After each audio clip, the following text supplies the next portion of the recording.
February Legislative Committee meeting. I'd like to go around the room with introductions before we start the program. Before that, please stand and salute the flag.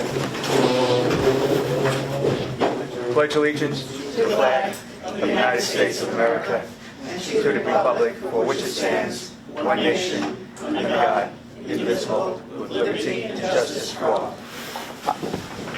I'll lead off with the introductions, and I'll just snake around to our presenters. Bill Miller, Committee Chairperson of the Legislative Committee and Vice President of the Board. Willie? Willie Shang, Eastern Suffolk BOCES Trustee. Arlinda Goldsmith, Eastern Suffolk BOCES Trustee. Arlene Barisi, Eastern Suffolk BOCES Trustee and Middle Country Trustee. I'm Leah Arnold, I'm Director of Career Technical and Adult Education. Hi, I'm Emily Cuccio, I'm Program Administrator at Career Technical and Adult Education. Chancellor Cherry, President Health Teacher at Philadelphia. I'm Sam Ferguson, Assistant Superintendent for Human Resources for Eastern Suffolk BOCES.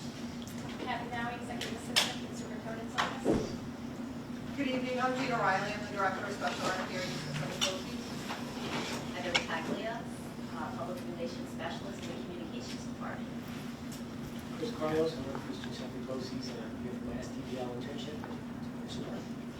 James Leffler, also Eastern Suffolk BOCES. Bless you. I'm a senior accountant through our shared services co-serve, and I'm an teacher. I'm also running for my STBL. Hi, Tracy Davey, Administrative Coordinator for the Regional Information Center, doing a New York City data collection project. I'm Joseph Eckstein, I'm a business manager, and I work in the contracts department for Eastern Suffolk BOCES. I'm Joshua Benitez. I'm a social work intern for here at BTC, the night for the evening classes.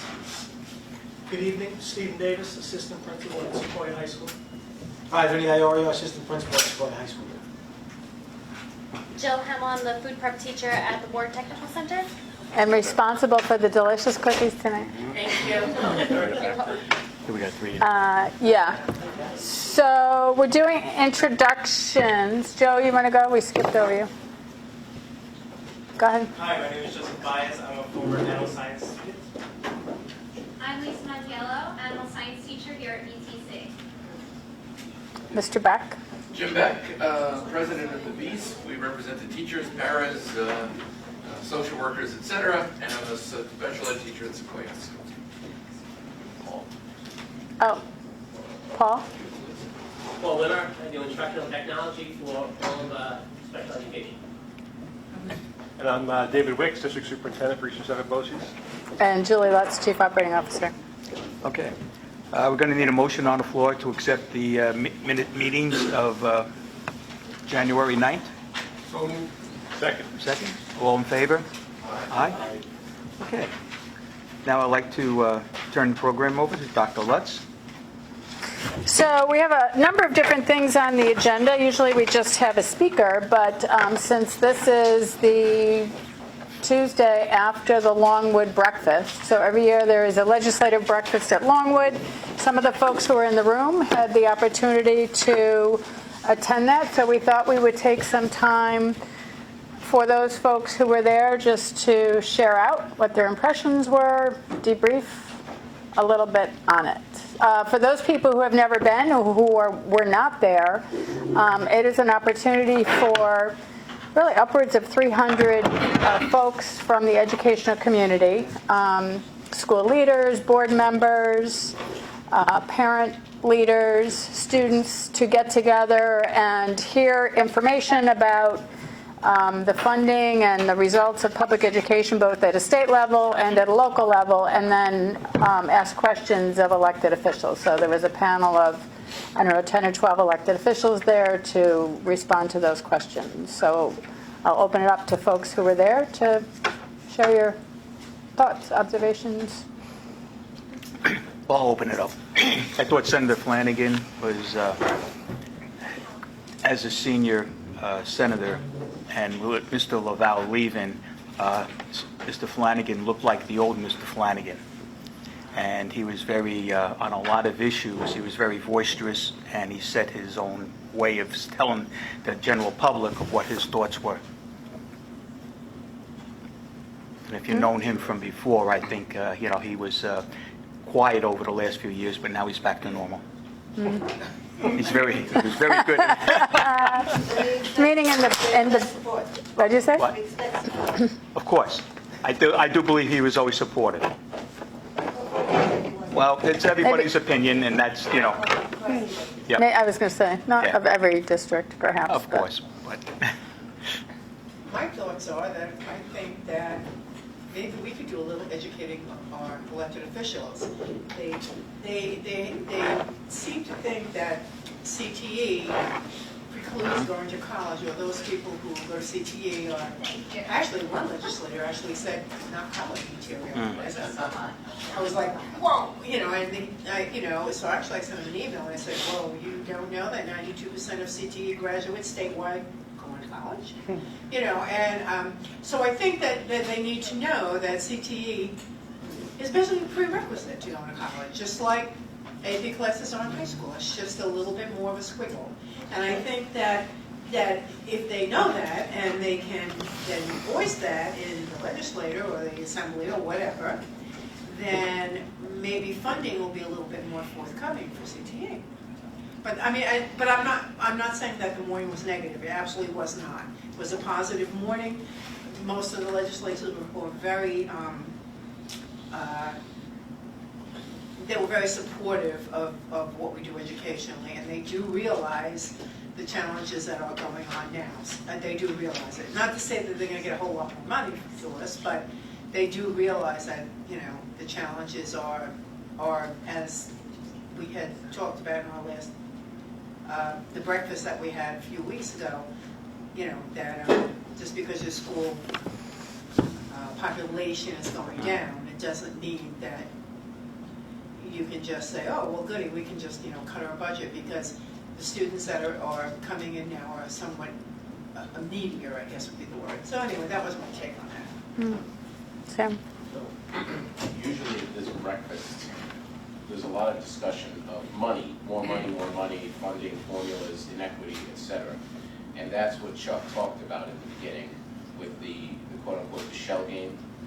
But one of the things that I liked seeing what the students did and was talked about is that aside from the money, which I'm sure they're pretty sick about hearing, is they brought up, I think, 3 or 4 key issues, which was vaping.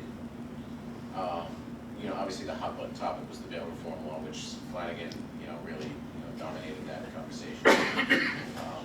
And mental health issues. And I could be wrong, but my takeaway with that was more of a policy approach, rather. So funding was secondary, but what is the state going to do about this problem? What is the state going to do about that problem? Because I think in this previous budget, for example, bail reform was integrated as part of the budget. So now it's no longer a secret. It's no longer a hidden thing. The policy is embedded in the budget. For this to get passed, there are certain policies that are also going to be put on the table. And I think in particular, the two that stood out were vaping and some of the mental health issues that are, staring everybody in the face, what the state is going to do about it. And I think that there was a lot of discussion, because at times when, this conversation is straying, this is so far off like what we're supposed to be doing here, but there was an actual good takeaway in that, okay, well, this is now being brought out and they have to discuss it. you make a good point, but also with the marijuana law. Yes, That was a very excellent point of a student having 2 ounces of marijuana, and it's 150 sticks of marijuana. Yeah, that was the fourth one. That was very good, yeah. That was it. And that it is essentially legal at this point because law enforcement isn't enforcing any kind of consequences. So Right. The marijuana part, because the whole gateway drug and how is that embedded into the mental health.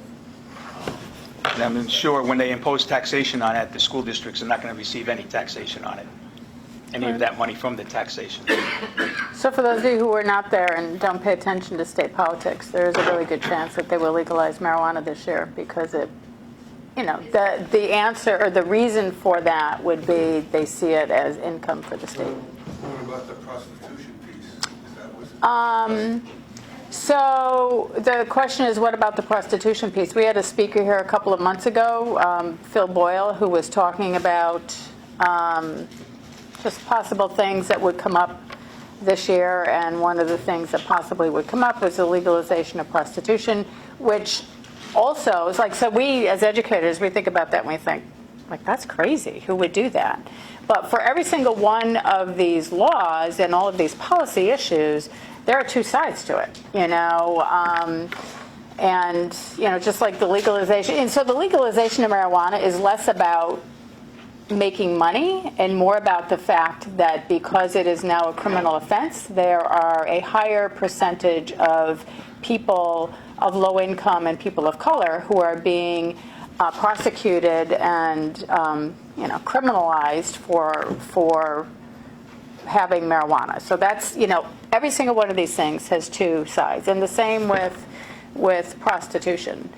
So I don't know. I mean, Senator Boyle said he wouldn't be surprised. I think we're all hoping that's not the case. Senator Martinez, on the other hand, somebody asked her, and she said that she wouldn't vote for it. We'll see. I mean, we have learned over the course of the last couple of years in this committee that New York, unlike other states, the governor in New York has a huge amount of control because he can put policy in the state budget. And then people have the opportunity to either vote for the budget or not vote for the budget. And if you vote for the budget, you get all of that policy. So they call it the big ugly. And literally, like, the budget is due April 1st. The night going into April 1st, they are, up all night having conversation, what's in, what's not in. And it gets to the point where, like, nobody even knows anymore. But those are, and bail reform, which, again, there was some sense as to why they wanted to reform bail. But it was one of those, the way it plays out, the way it is playing out, I don't think is the way it was intended to play out. And, like many, many policies, when you get down into the weeds as far as implementing it, it's much more complicated than you think. So, other thoughts, comments?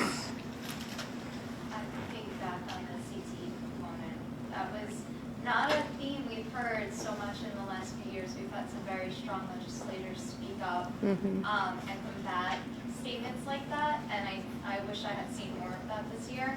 I feel like it's still a huge misconception, and despite the fact that they have these skills worker task force from the assembly coming down, and people are here to listen, and people are giving testimonials, and they're trying to change graduation pathways, and yet then you get statements like that where you have people saying, okay, well, this is for people who aren't going to college. And I'm like, please come meet my students. Let me introduce them to you, and so they can tell you where they've already been accepted. I'm not sure how we change that perception, and I would like to continue working hard to do that. But, I think that was a big key piece that I was hearing. And there is continued support. They do support a lot of the education topics that we brought up, but that was one piece that I wish I had heard a little more support on. A lot more support, actually. Other thoughts? I appreciated learning about Senator Flanagan's disdain for the word tweak. He was a fire.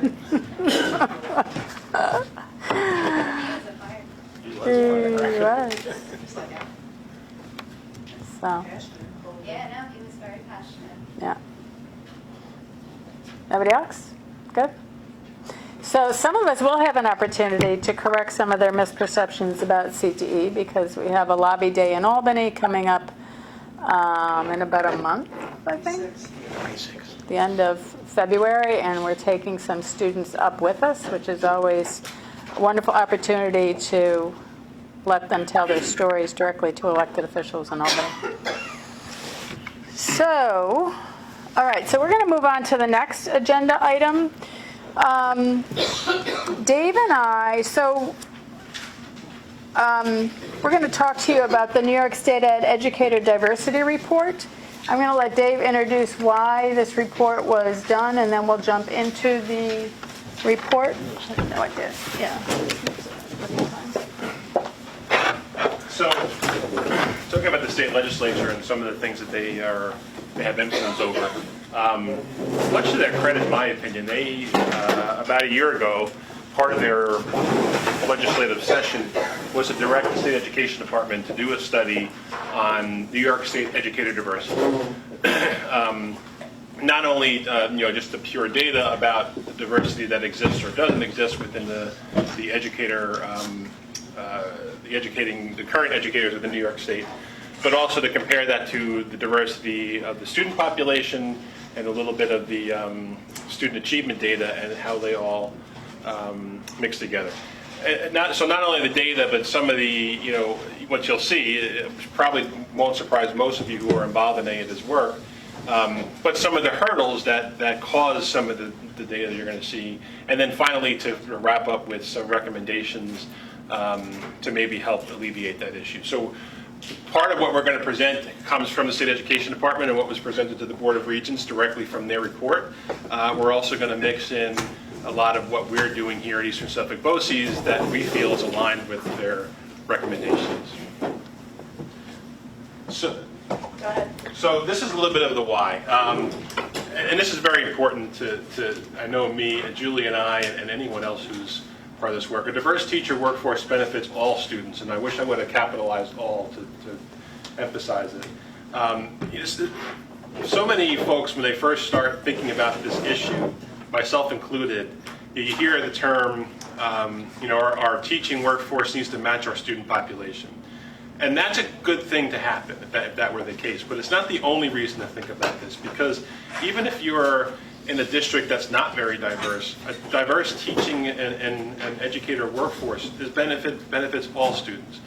Why? Well, not only, in my opinion, on one level, it exposes all students to a diverse population that they're most likely going to be entering once they leave their communities, once they graduate high school, and likely go on to some other post-secondary experience that brings them out of their communities, whatever that might look like. But also, not to dig too far into this because it's not the purpose of this particular presentation, but we know that implicit bias is based on lack of experience and lack of exposure to different cultures and different levels of diversity. And so, one way to battle that is to expose all students to a diverse teaching and educator workforce to, hopefully kind of change the way they look at the world and change the way they interact with it. So that's the why. Now we'll talk a little bit about the data. Right, so there's a whole bunch of data in here that helps them kind of tell their story. So one of the things they looked at is what is the race and ethnicity of the students in the state, right? So students of color, not a surprise really, and it's the case in Long Island as well, make up an increasing majority in New York State schools, while the share of teachers who are white remains steady at 80%. So the graph on the right is the graph of the New York State's teacher workforce. By race and ethnicity, with the blue line on the top being white, and you can see the lines on the bottom also pretty stable and all pretty low. And then the graph on the left, which is the student enrollment by race and ethnicity. Again, the blue line is students, Caucasian students, and it started at about 50% and now has dropped down to probably just over 40%. You see an increase in the yellow line, which is Hispanic or Latino students. So look at that, Dave's got the pointer. And then slight decrease in Black or African American students. But so you see this, change in the demographics, race and ethnicity of students, and not of the teaching workforce. So this graph will show you the percentage of teachers of color employed by BOCES region in the Big 5 cities. So each one of these little cutouts here represents a BOCES, and the numbers associated there are represented the percentage of teachers of color in that region. So this is us, Eastern Suffolk BOCES. We're in at about 8%. As you might imagine, if you're familiar with the system, in New York City, we have the number goes up to 42%, 28%, I believe that's in Manhattan.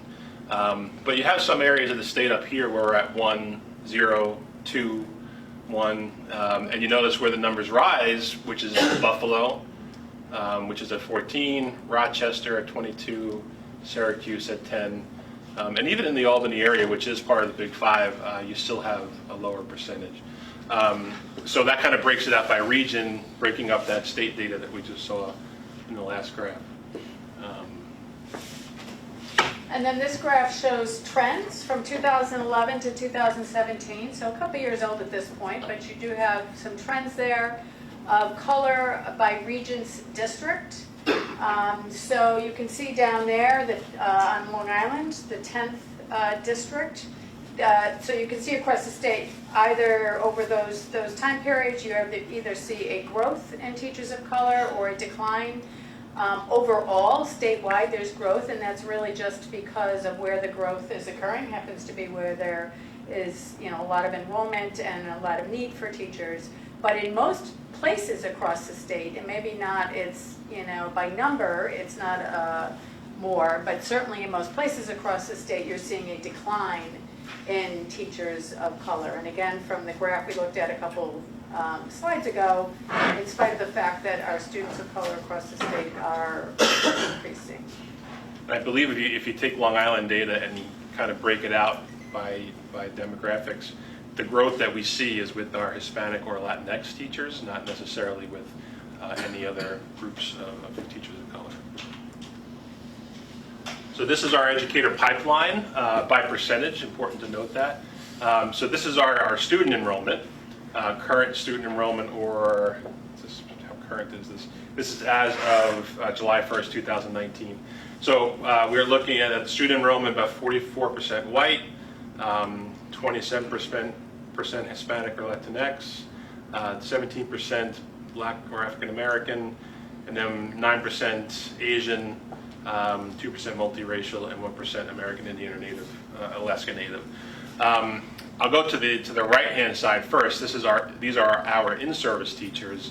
Again, that 80% number is the number of our teachers that are white, and we're at about 7% of teachers who are Hispanic or Latinx, only 8% across the board that are Black, and then 3% Asian, 1% of other teachers.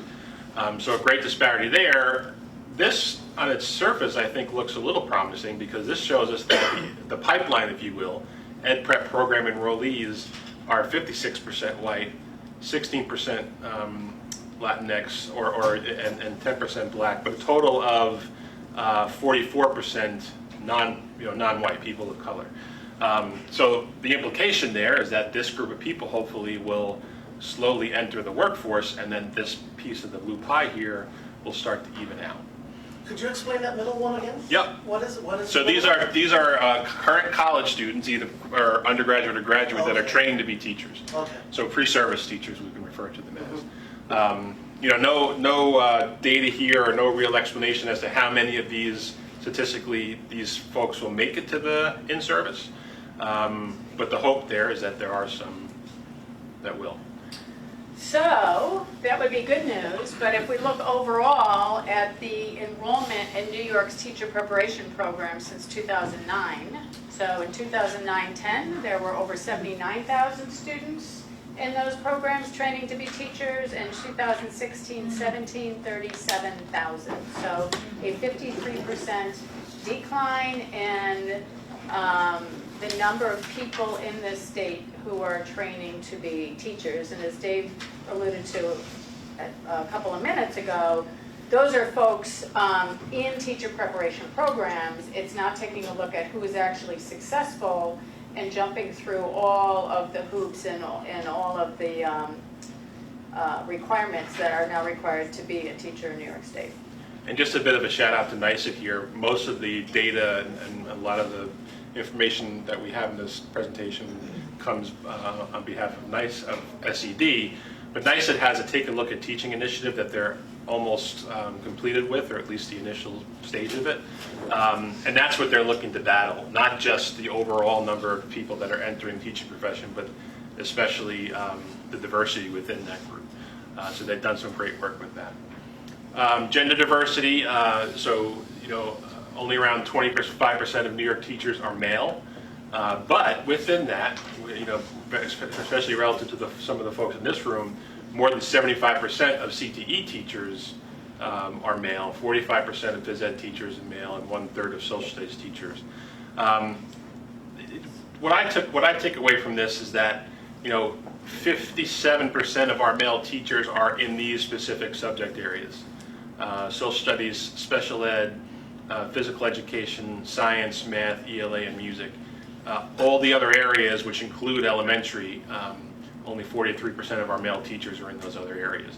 And you know that anecdotally, if you work in an elementary school, that there is not a lot of gender diversity in some of the subject areas. So they also took a look at age diversity. So this graph shows different age groups, with the blue bars being New York City, so teachers in New York City, and the red bars being rest of state. So the first category way over to the left is under 26, so those are the newest teachers, and then 26 to 32, 33 to 40, 41 to 48, 49 to 56, 57 to 64.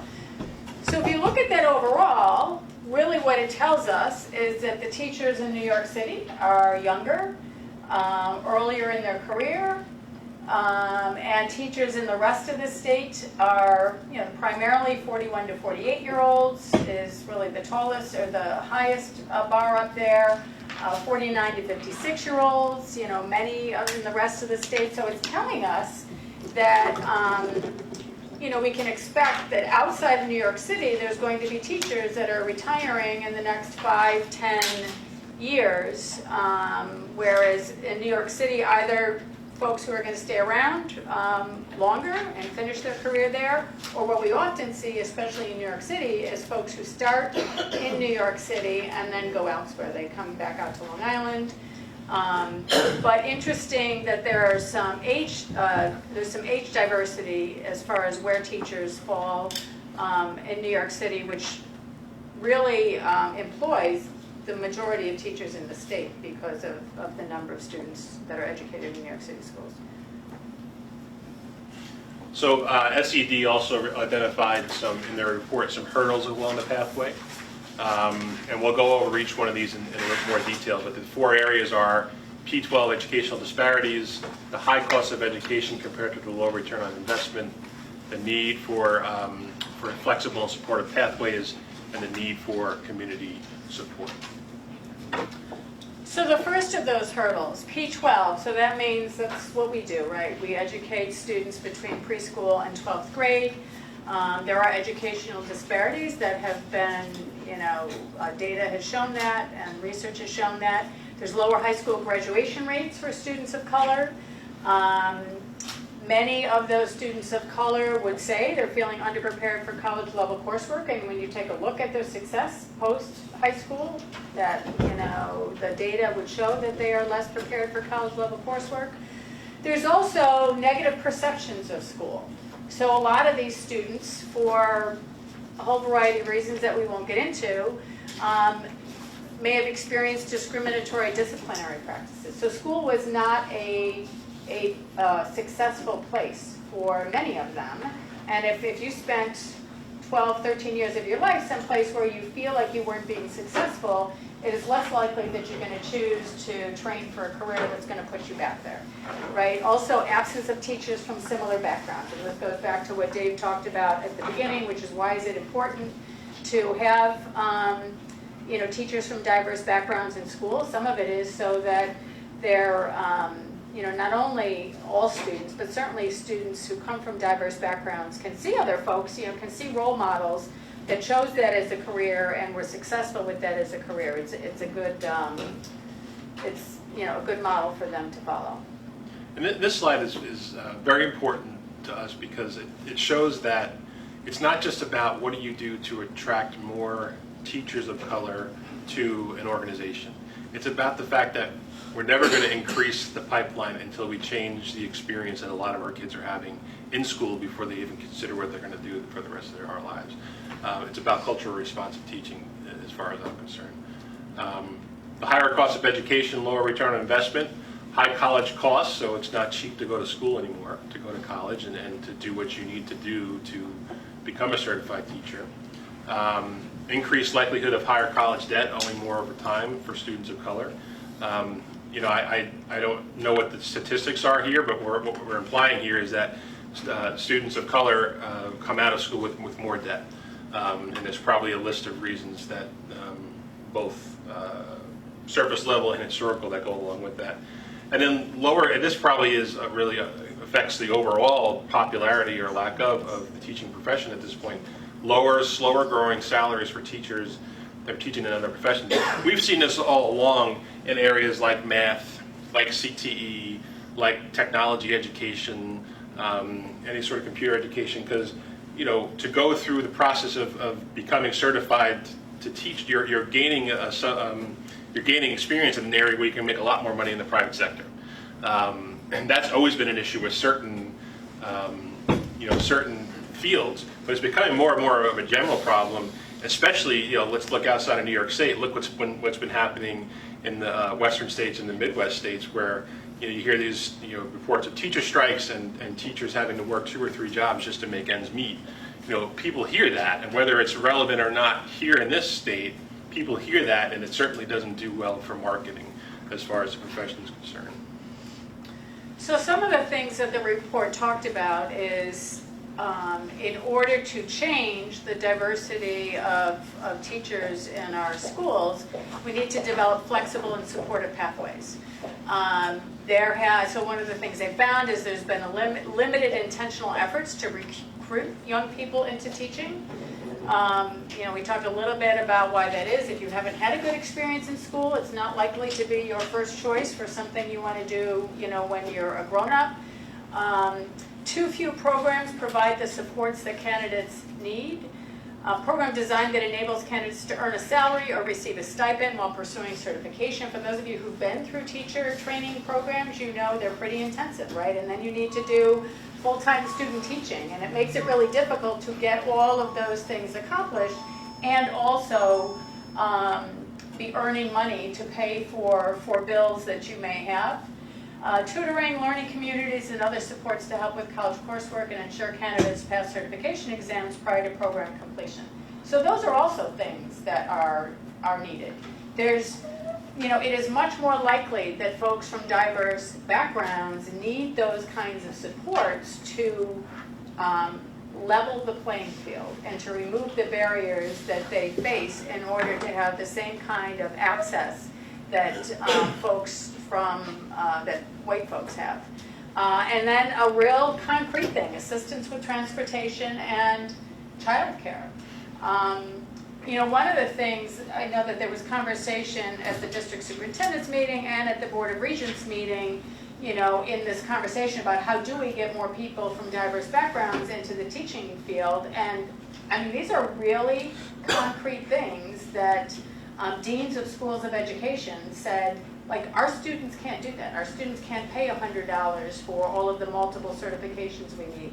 Our students can't, there was conversation about extending the time for student teaching. And we think, all right, well, that makes sense. Give them more time to practice as student teachers. It doesn't occur to us that is a true hardship for some individuals who, that's more time away from a paying job that they need, because many of these individuals are out working so that they can pay the bills for their family that they're living with. So, a need, I think an awareness and a need and an understanding that flexible and supportive pathways are really needed in order to allow folks from diverse backgrounds to, go through these pathways and be successful. So these are there are some state-funded educator diversity programs. So SED does have access to some funding that allows some grant-funded opportunities for folks to become certified. We have one here, the Teacher Opportunity Corps, which is the one in red, is actually hosted by our colleagues at Western Suffolk BOCES. The Teacher Diversity Pipeline, the Diversity Pipelines in Western Suffolk. The Opportunity Corps is hosted in a university or college, and I don't remember off the top of my head which one. But even this isn't perfect. We were up in Albany with my district superintendent colleagues last week, and we were talking about the Diversity Pipeline program, which my colleague Angelique oversees for Western Suffolk BOCES, and she gave some feedback that there was a requirement within that grant that nobody could have over 60 credits to qualify for the funding. which the intent is good. The intent is to reach people that are struggling to get through the college or university process of this. But there are people that had 65 credits that are still struggling to get through there. But to their credit, they were very receptive to that feedback and said they would consider that for the next RFP. So there are programs out there. They're not perfect, and we will hopefully help them grow as they go along. And there are, actually, Julie and I weren't even aware of this until we were preparing for this presentation. Transitional B and C programs, essentially they're certification programs that enable you to work as a teacher while pursuing certification. So that's something that has to be state approved, and it's only approved, as you can see. New York City has quite a few of them, but elsewhere in the state we have a total of 6 that allow that to happen. And ours is hosted in Hofstra, by the way. So a need for communities of support. We talked a little bit of, kind of touched on this as we went through the slides, but certainly candidates and educators of color, they report challenges in environments that are not diverse and may not respect their culture or their experience. And Dave talked about the fact this is not as simple as just hiring candidates from diverse backgrounds. You need to make sure that you're providing the supports and creating a culture to ensure that they're successful when they get either here or wherever it is they're being hired. There's a lack of diverse peer group and faculty mentors in preparation programs. So all of these needs really kind of drive to what is the remedy for that need, right? So there is a lack of diverse peer group and faculty mentors, and a relatively easy way to put something in place to provide that. Also, the fact that they're encountering deficit thinking during student teaching. The racial, ethnic, or linguistic differences are perceived as a barrier to their ability to learn or an inconvenience to their instructors. So there is this model student-teacher that we have. This is how you speak, this is how you act, this is how you discipline, this is what you discipline for. And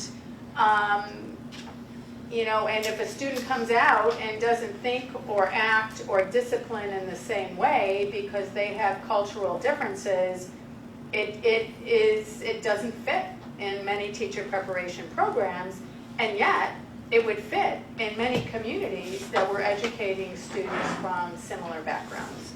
So that is a challenge, and certainly the perception of educators of color as disciplinarians and as responsible for leading the development of culturally responsive practices.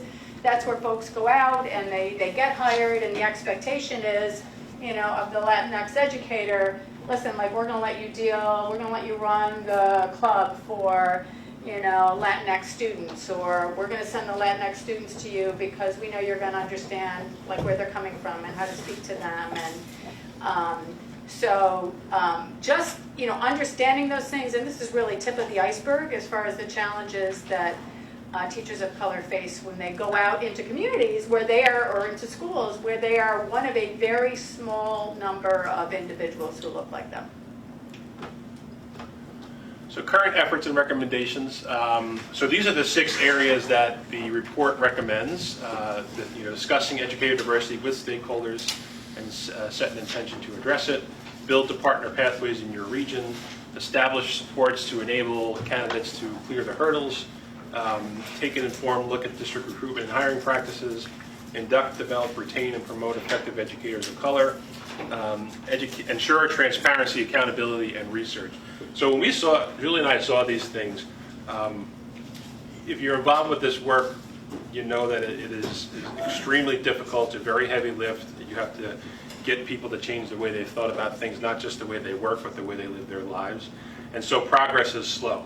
So Julie and I always look for small things to celebrate. And when we read this, we celebrated because, which we'll show you in a second, we said we're doing a lot of this already, which we were very happy to see.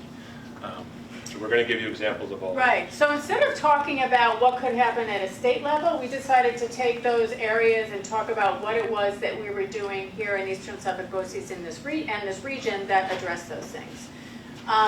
So their first recommendation, discuss educator diversity with stakeholders and set an intention to address it. So some of you know, because you're involved with this work, but about a year and a half ago, we put together an agency task force that has met monthly since then to really kind of dive into, what does that mean here at Eastern Suffolk BOCES and in this region. We've done a lot of professional development, a lot of processing.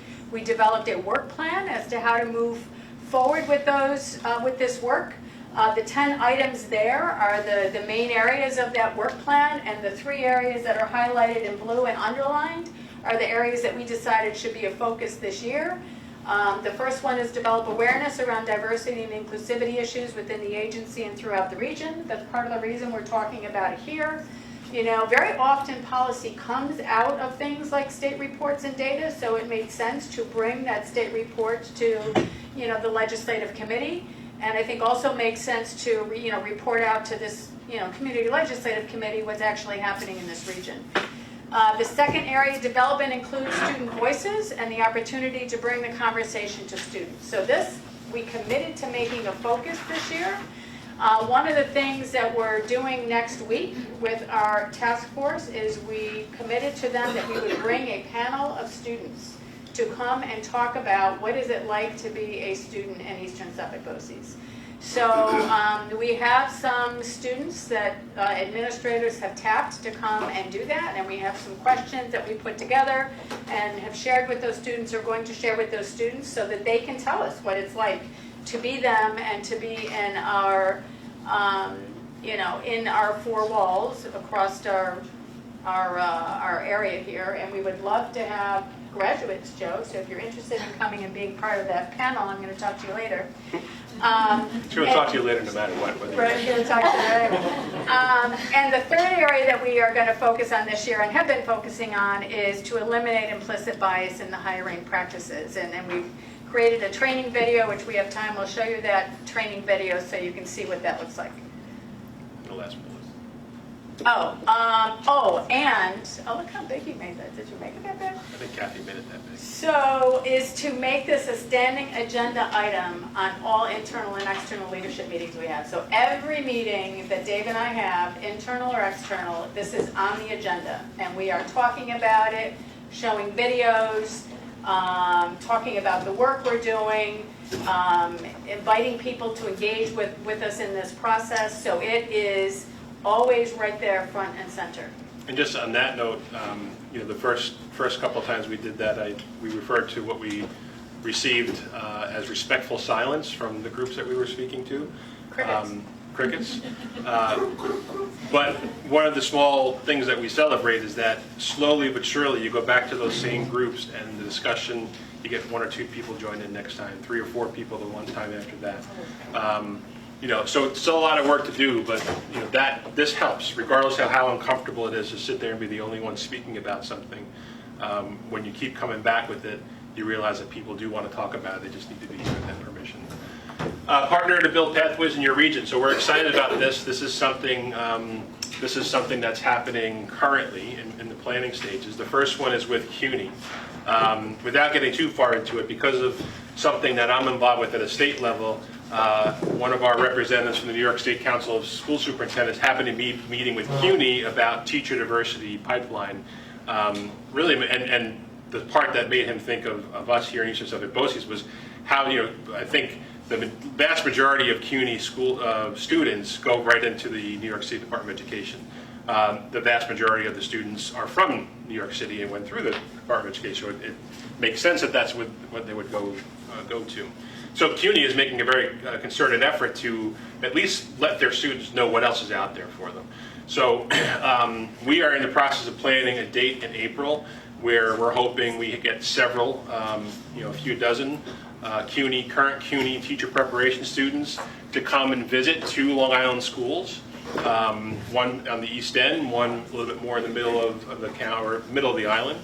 And the purpose being to not only have them tour those 2 districts and get them to learn more about what opportunities would be there for them in those 2 districts, but because we had such a great response of districts that were interested, at each one of those buildings we're planning to have a panel of several other districts that will have the opportunity to kind of promote and say, this is what's available for you in District X, and this is what it's like to work there, and this is what it's like to commute there, and so on and so forth. And we're taking a little bit of a, we're following a little bit with Nassau BOCES is doing this currently.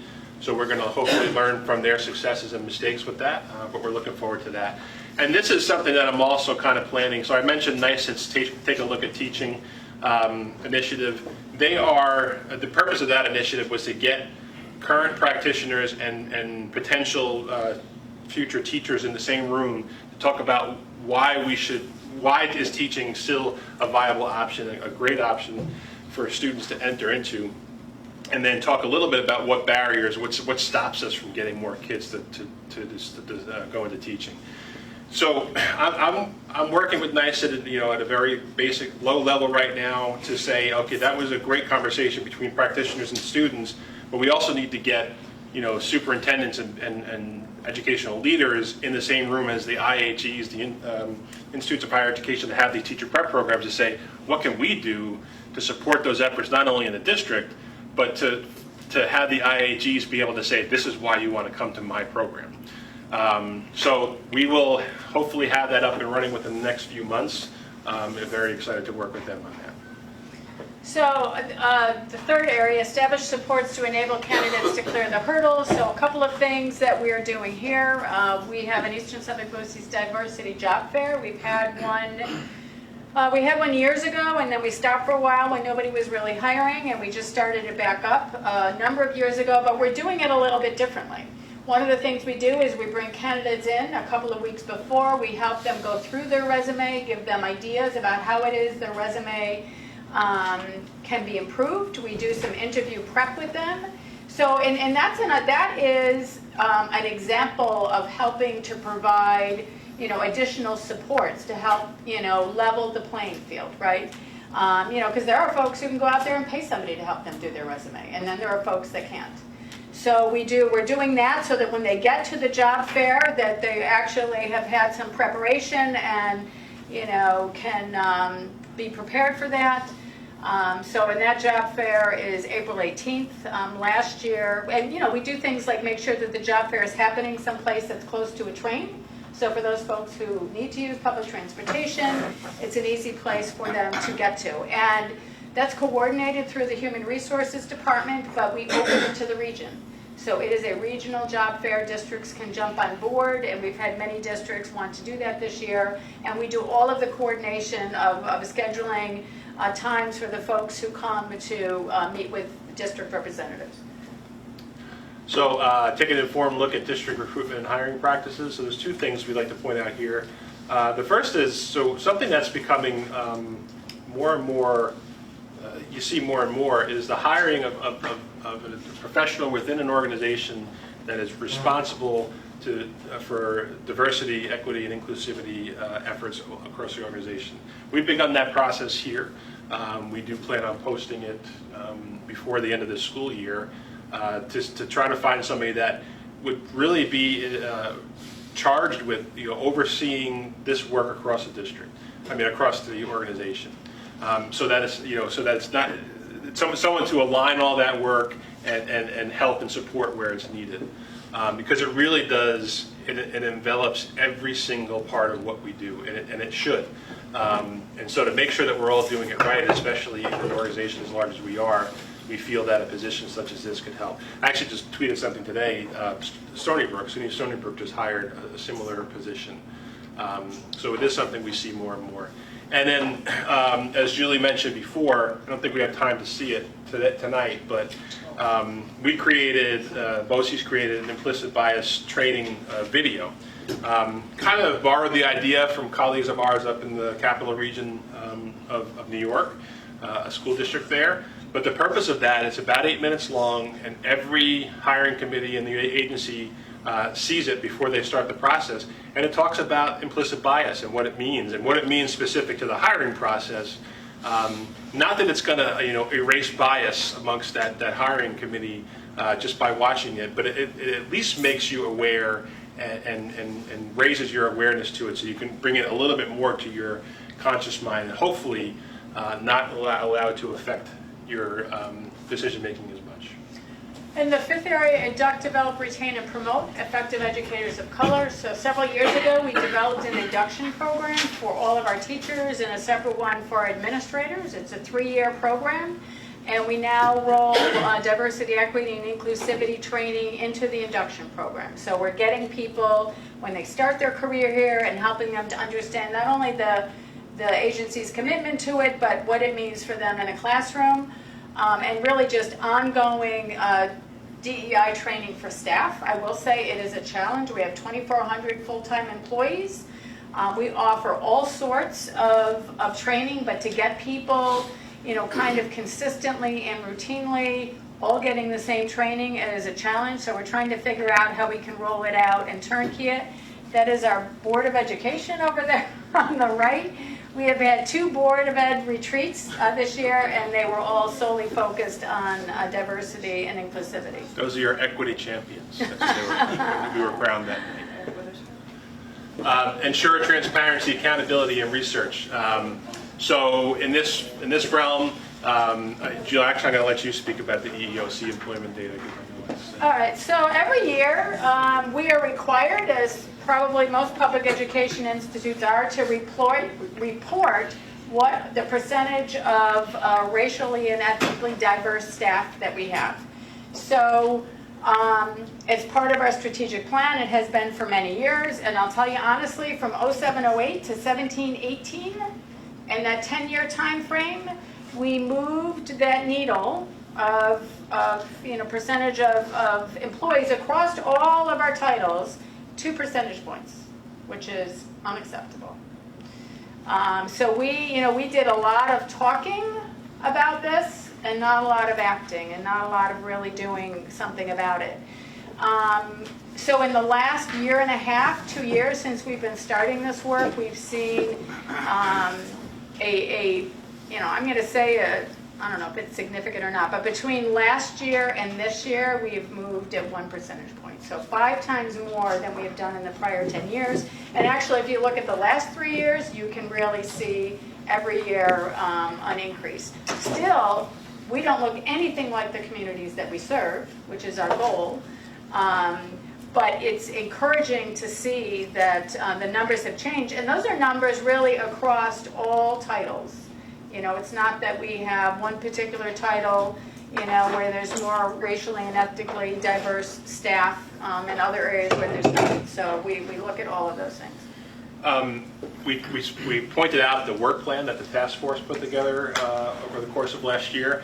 So the work that we did on behalf of the task force was we looked at our leadership and said, here's the 10 things that came out of this, 10 areas of focus. We either need to show where it exists in our strategic plan, our very long standing strategic plan, or we need to add to our strategic plan to make sure that it exists.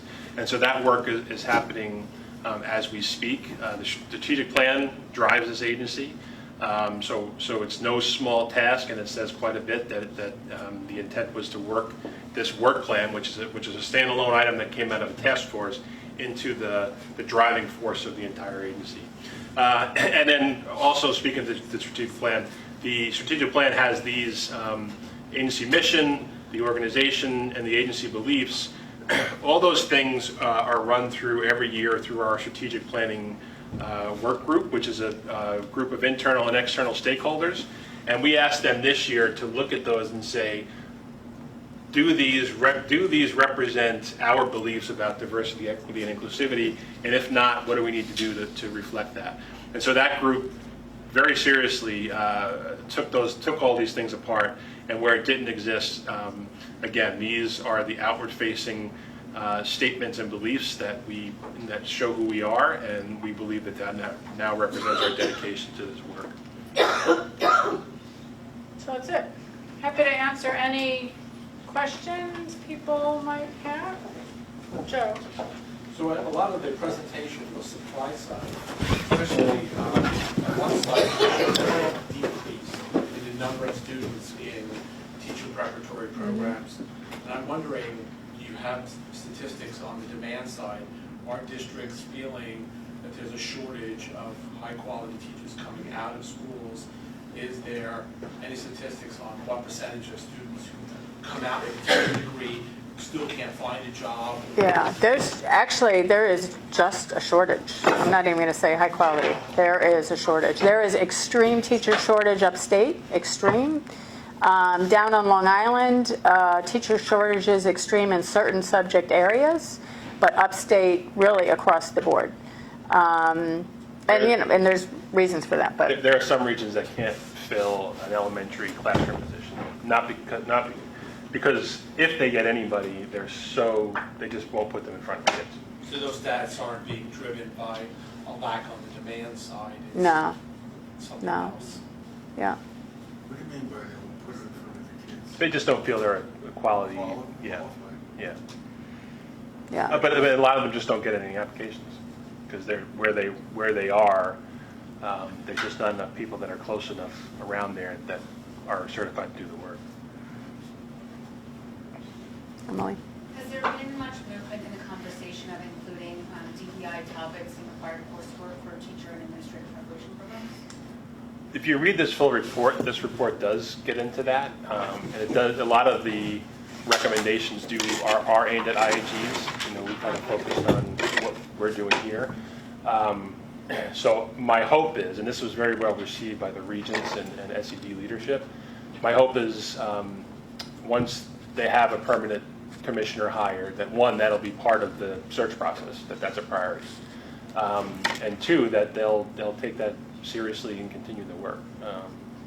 I optimistically believe that yes, they believe that it needs to change.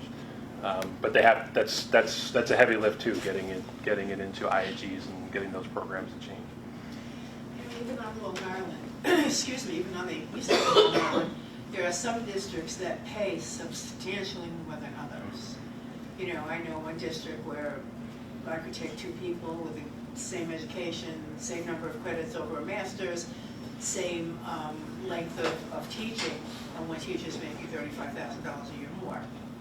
So what I found, and I was on the Oyster Ponds board for 30 years, what I found is looking at some of those schools is that there's some teacher stealing going on too, because there is a shortage. I know that Greenport this year lost a guidance counselor, a school psychologist, 2 ESL, a special ed, and a Spanish teacher, all since I think August.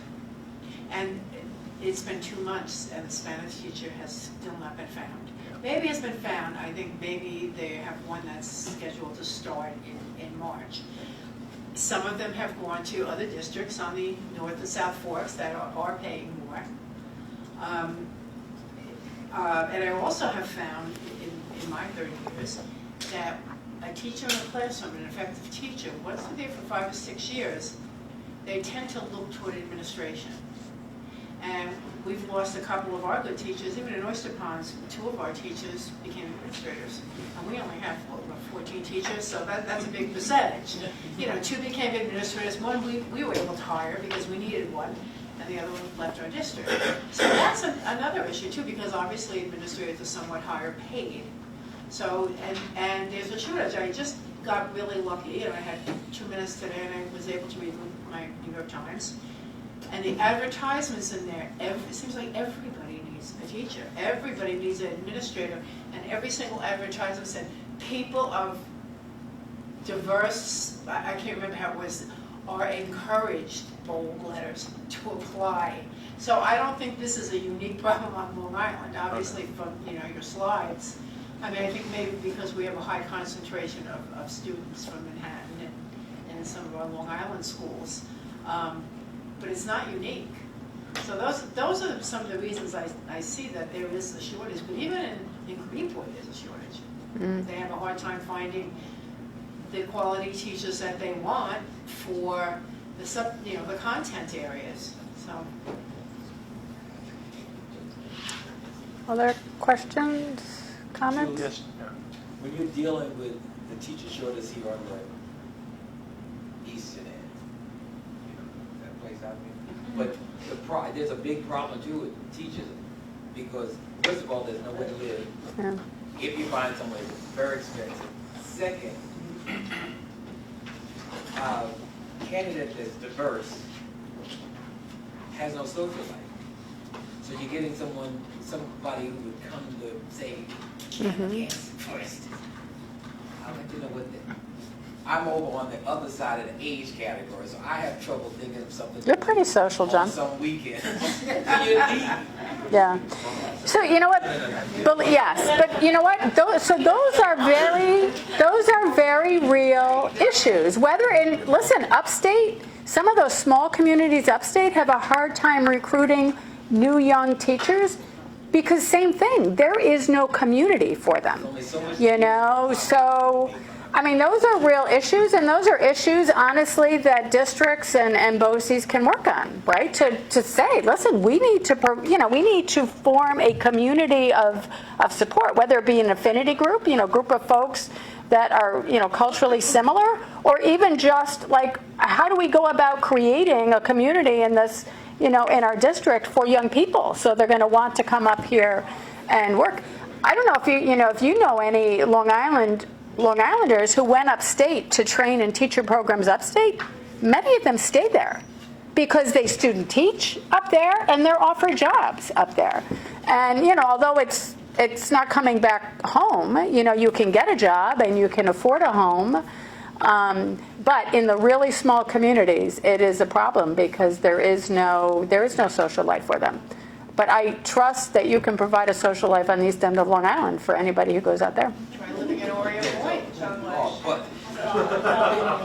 because I if you would take a poll in probably East Bridgehampton, Sag Harbor, I know not so much East Hampton, because I think some of the people who teach at East Hampton High School are natives, and they would come back and get decent homes to the parents there, whatever. But I think most of those schools, everybody lives west of Bridge. I mean, I don't. At one year, I remember while I was on the board, there was not one teacher that lived east of the canal.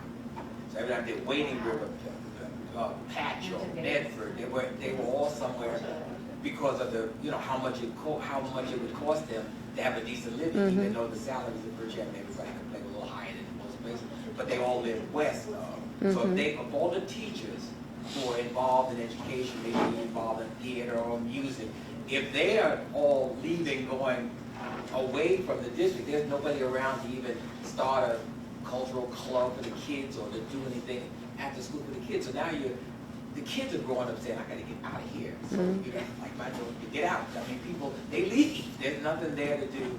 So you get how are you going to get a teacher to come in when all the students, as soon as they cross the stage, they're already in their cars and heading west. So you have a problem with that. So something has to be done with housing and establishing some kind of cultural stuff for people to do and everything. Other questions, comments? In those we have a lot of support staff. Are we looking for population? Absolutely. Are we okay? We don't look like our community in any of our groups. No. Same situation. Yeah.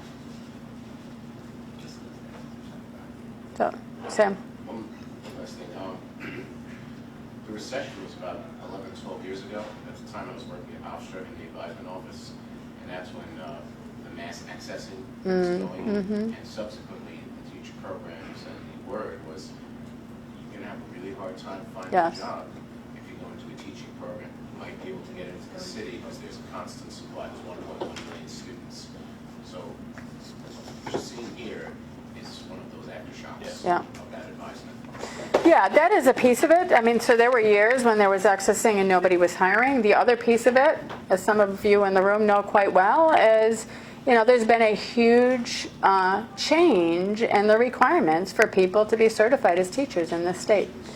And many of those requirements cause equity issues. They're more timely, they're more costly. If you're not a good test taker, there's all of these standardized tests that are required. So that, there's a whole bunch of reasons why, number one, people aren't going into teaching, and number two, why there is this disparate impact on teachers from diverse backgrounds being successful in that process. But there are things that can be done to address that. So. But that number on the board right now reflects, forget about the diversity issue. That's everybody. It reflects every college. Yeah. That's a declining number that's Okay. Any other thoughts, questions? Okay. We thank you very much for your time and attention. Have a great evening.